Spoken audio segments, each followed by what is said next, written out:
আমরা সেদিন চলে গিয়েছিলাম ডিসি পার্কে। আমার মনে হয় ম্যাক্সিমাম মানুষের এই ডিসি পার্ক বেড়ানো হয়ে গেছে এবং বেড়ানো শেষে হয়তো আমরা গিয়েছি। তো যাই হোক, যারা যান নাই ডিসি পার্কে, আজ তাদের জন্য এই ব্লগটা। তারা কিভাবে যাবেন এবং আপনাদের কাছে কেমন লাগতে পারে এবং এই ডিসি পার্কের পরিবেশ কীরকম, সব কিছু আজকে এই ভিডিওতে বিস্তারিত বলবো। তো ভিউয়ার্স, আপনারা দেখতে থাকুন। আশা করি ব্লগটি ভালো লাগবে। ভালো লাগলে অবশ্যই আমার চ্যানেলটি সাবস্ক্রাইব এবং লাইক কমেন্ট করে দিবেন। তো আসসালামু আলাইকুম ভিউয়ার্স, আমরা এই যে রেডি হয়ে গেছি। আর আমাদের একটু লেট হয়ে গেছিলো, প্রায় দুপুর হয়ে গিয়েছিল। তো আমরা নিজেদের ট্রান্সপোর্ট নিয়ে চলে যাচ্ছি। আপনারাও চেষ্টা করবেন নিজেদের ট্রান্সপোর্ট নিয়ে যাওয়ার, কারণ এই পার্কটা শহর থেকে একটু বাহিরে। আর এটি অবস্থিত আপনার সিটি গেটের সিটি মেন গেট থেকে একটু সামনে আর কি। তো এই তো আমরা টিকিট কেটে ভিতরে ঢুকছিলাম। বাবা, আমরা কোথায় এসেছি?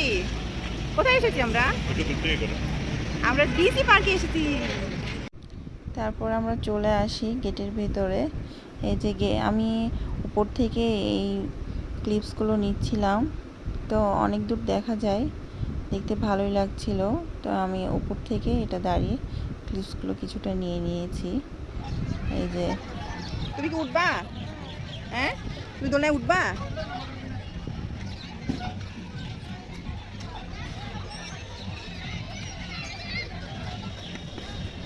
সেদিন প্রচণ্ড রোদ ছিল, যার জন্য আসলে কিছু দেখতেই পাচ্ছিলাম না চোখে। কি ভিডিও করছি, কেমন আসছি, ঠিকমতো আমাকে দেখা যাচ্ছে কিনা আমি কিছুই দেখতে পাচ্ছিলাম না। জাস্ট নিয়ে আমি ভিডিও করছিলাম। তো আমরা যখন যাই তখন আসলে ফুলগুলো ভালো করে ফোটে নাই। আরও হয়তো বা 1-2 মাস পরে গেলে ভালো হতো। তো তখনও আসলে ফুলগুলো ফোটে নাই। আর এই যে আমার বাবু এইভাবে ক্যামেরা নিয়ে দৌড়াদৌড়ি করছে, ও আমাদেরকে ভিডিও করতেই দিচ্ছে না। আমার তো খুব ইচ্ছা ছিল যে ক্যামেরা দিয়ে ভিডিও করব, বাট হয় নাই। লাস্টে আমার এই মোবাইল দিয়ে ভিডিও করতে হয়েছে, আর ও কিছুতেই ক্যামেরা দিতে চায় না। গাঁদা ফুলগুলো প্রায় শুকায় গিয়েছিল, ওইগুলো এখনও মনে হচ্ছে যে মানে শুকাই গেছে, ওগুলোর জান নাই, এইরকম অবস্থা। আর ওই যে ওইখানে কিন্তু ট্রেকিং করছে সবাই, ওটার নাম কি যেন আমি ভুলে গিয়েছি।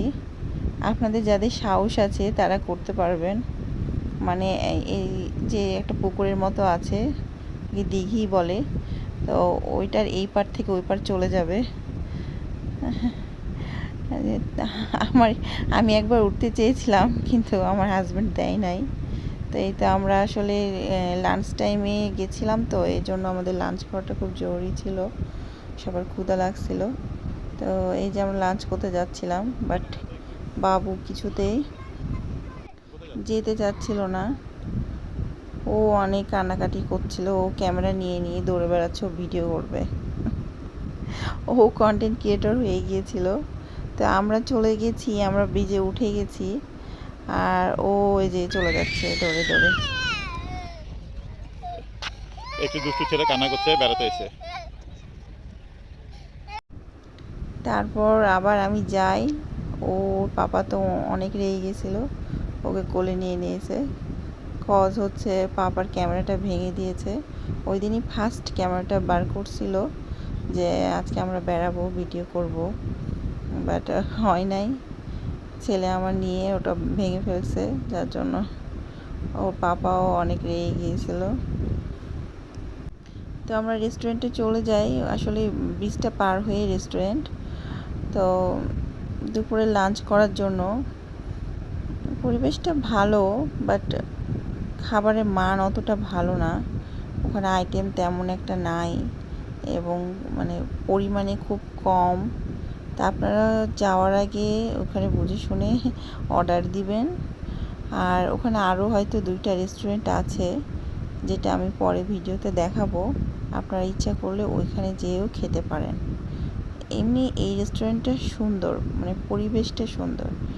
একটা যে দিঘিটার ওপর দিয়ে ব্রিজ দিয়ে পার হলাম, তারপর রেস্টুরেন্টে গেলাম। এই ভিউগুলো অনেক সুন্দর, আবার ওখানে খেতে খেতে যে দিঘির একটা ভিউ, বাতাস, ওটা অনেক এনজয় করছিলাম। তো এই তো আমরা এটা অর্ডার দিয়েছিলাম, যেটা পরিমাণে অনেক কম ছিল, আরও একটু বেশি হলে ভালো হতো। যাই হোক, কোনো রকম আমরা খাওয়া দাওয়া শেষ করে ওখান থেকে বের হয়ে আসলাম এবং এখন আমাদের কাজ হচ্ছে এই দিঘিটা পুরাটা ঘুরে তারপরে ওই পারে যাওয়া। তো যেতে যেতে যে একটা মসজিদ দেখলাম, তো যারা নামাজ পড়েন মনে করছেন যে কোথায় পড়বেন, তারা কিন্তু ওখানে মসজিদ আছে, ওখানে যে পড়তে পারেন। আর এই যে আমার ছেলে কিন্তু হাঁস দেখেই দৌড়ে চলে গিয়েছিল হাঁসটা ধরার জন্য, বাট হাঁসগুলো ওকেই তেড়ে তেড়ে আসছিল।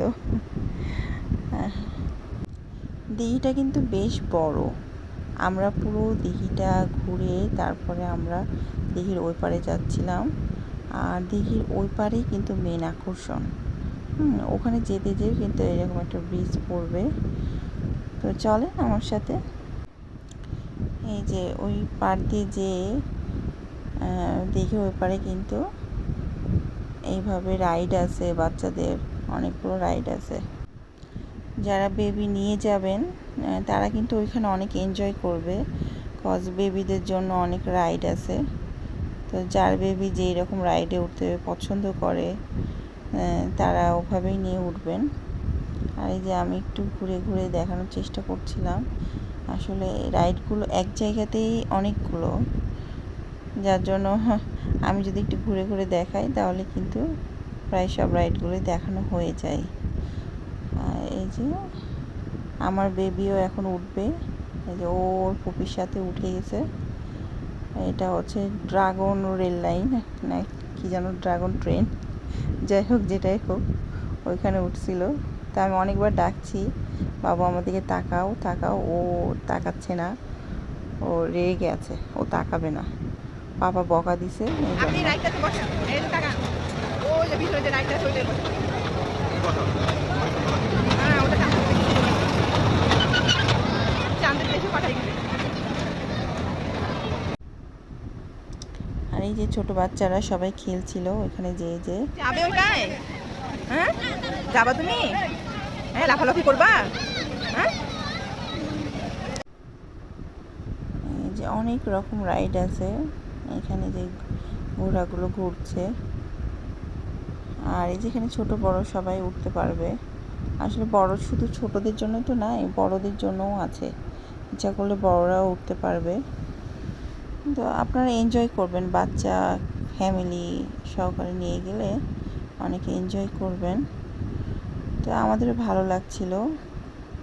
এই যে এখানে সবাই লাফালাফি করছিল বাচ্চারা, তো আমি ভাবলাম যে আমার বাবুকেও দেই, বাট ওরা অনেক বড়, ওদের কাছে পারবে না, যার জন্য দেই নাই।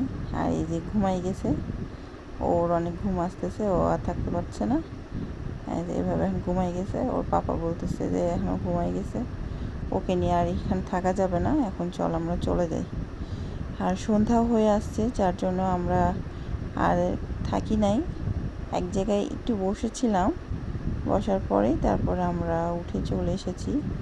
এই যে এইখানে কিন্তু ডিসি পার্ক লেখা আছে, গাছ দিয়ে আর কি। এই যে দেখেন কি অবস্থা, ফুলগুলো এখনও ভালো করে ফুটে নাই, যেইগুলো ছিল ওইগুলো মনে হচ্ছে ঝরে যাচ্ছে। তো মানে পার্কটার মধ্যে মনে হচ্ছিল প্রাণ নাই। তা আপনারা চেষ্টা করবেন যখন ফুল ফুটে আর কি, জানুয়ারি ফেব্রুয়ারি মাস এইরকম করে যেতে, তাহলে কিন্তু পাবেন। ওইখানে ফুলের মেলা হয় আর কি, তখন ভালো লাগবে। আর এই যে দেখেন কত সুন্দর লাগছে, খেজুর গাছগুলোতে কি সুন্দর করে হাঁড়ি বেঁধে রেখেছে খেজুরের রস নেওয়ার জন্য। এগুলো কিন্তু আমরা গ্রামে গেলেই দেখতে পাই, তাই না? শহরের মধ্যে এইসব ভিউ দেখা যায় না। বাট পার্কে যে এটা দেখলাম, সারি সারিভাবে খেজুর গাছ লাগানো, আর সেইখানে সুন্দর করে হাঁড়িগুলো বেঁধে রেখেছে, অনেক ভালো লাগছিল। এই যে এইখানে কিন্তু খাবার মনে একটা দোকান আছে, আর বের হওয়ার আগে এই যে একটা রেস্টুরেন্ট আছে, তো আপনারা এইখানেও খেতে পারেন। আমি আসলে বলতে পারছি না এখানের খাবার কীরকম। তো আজ এই পর্যন্তই, আল্লাহ হাফেজ, ভালো থাকবেন, আর আমার চ্যানেলটি সাবস্ক্রাইব করবেন।